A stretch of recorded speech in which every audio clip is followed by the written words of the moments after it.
Hey, Jimmy. Hey, folks. Hey, Jimmy, you mind if I record you, man? Of course, I was hoping you would. What's going on, Larry Jr., Larry, everybody out there? That's a pretty fancy phone. Uh-huh. My stuff is on the corner, so I'm going to walk down. Just pull into the one way. Don't go all the way, just pull in so I can throw my stuff in a nice van. All right, Jimmy. That's Jimmy, folks. That's the Baltimore Spectator. He out. I hurt my back in there, and they're refusing medical treatment. That's a whole other story. You heard? Okay. Okay, we got Jimmy. He said he hurt his back, and they refused him. So, folks, the Baltimore blogger is here. So let me finish getting them. Where your stuff at, man? 2 bags. So what's going on, man? A whole lot. So these 2 bags yours? Yeah. That's everything. Man, I'm glad you out, man.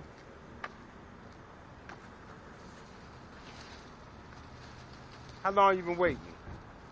Oh, not here. The process to get you out takes forever. Yo, man, it's heavy. Yeah, it is. Okay. I got the my man Jimmy the bodyguard. He just come home. Everybody is happy that you out, man. Okay.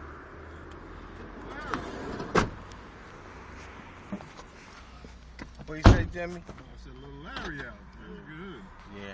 When I went in, you was still right. I was coming out. So, Jimmy, what you want to tell the listeners, man? Right now, not a whole lot. Obviously, I have to get my thoughts composed. I mean, praise God, of course.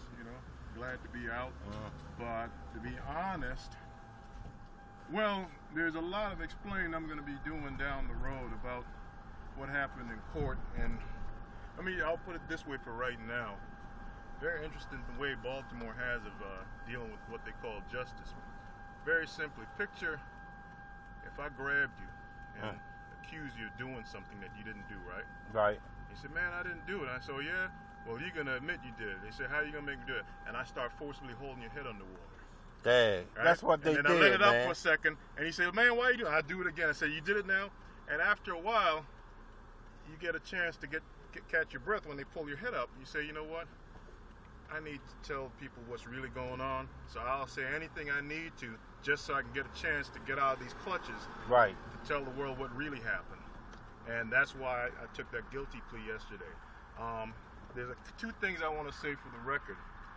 The state said a completely different thing yesterday after I pled guilty than what they've been saying all along. They admitted that the alleged weapon was what? Disassembled, which is not against the law. But all along they said they found it loaded until yesterday. They said, oh no, it wasn't loaded and it wasn't assembled, which is completely legal. So essentially, they forced me to plead guilty to something that wasn't even against the law. Totally altering the course of the rest of my life. Prohibited me from carrying weapons, which, as you know, I was a bounty hunter. That was the way I made a living. I'd done security work, bodyguard work. I even briefly did law enforcement. I'm military trained, but now I'm put in the same category as one of the young gang members I just spent 5 months living with, because of political reasons, of course.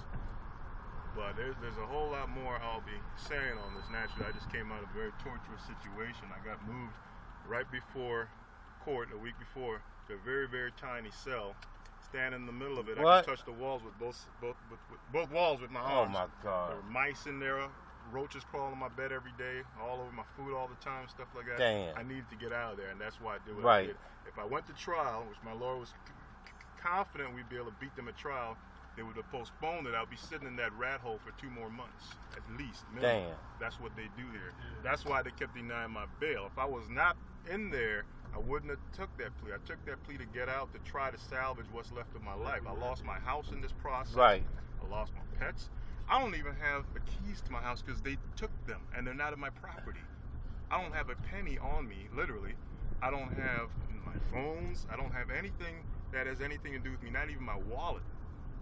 I mean, literally, this process has cost me everything I've ever had, except what's on me, on my back right now. Let's go check your house out.